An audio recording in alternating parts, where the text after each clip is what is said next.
რა თქმა უნდა, სომხეთის სურვილი გასაგებია, თუმცა საქართველოს გარეშე სომხეთის საკითხი და მისი ევროპეიზაციის საკითხი ვერ წაიწერს წინ, იმიტომ რომ გეოპოლიტიკა და გეოგრაფია ბევრ რაღაცას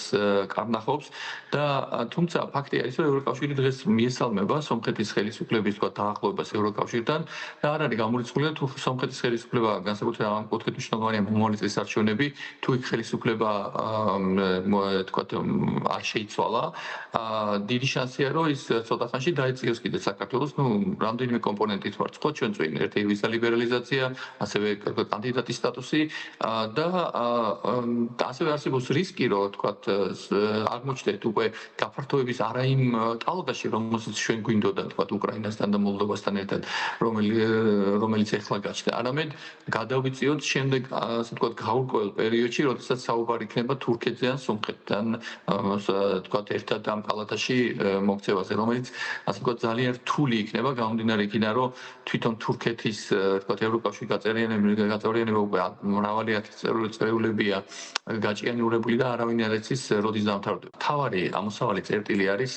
არა თქვათ 24 წელიწადი, არამედ რამდენიმე წლის წინათ, როდესაც ევროკავშირმა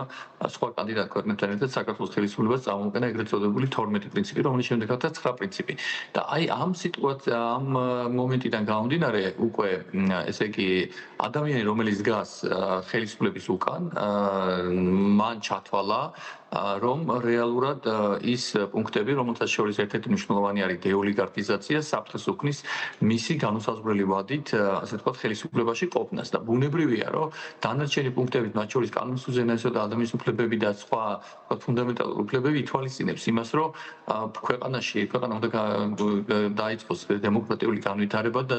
დასთავარია დაიწყოს რეფორმები ამ მიმართულებით და ეს ხელს უშლის ქართულ ოცნებას ხელისუფლების, ასე ვთქვათ, ხელისუფლებაში ყოფნას.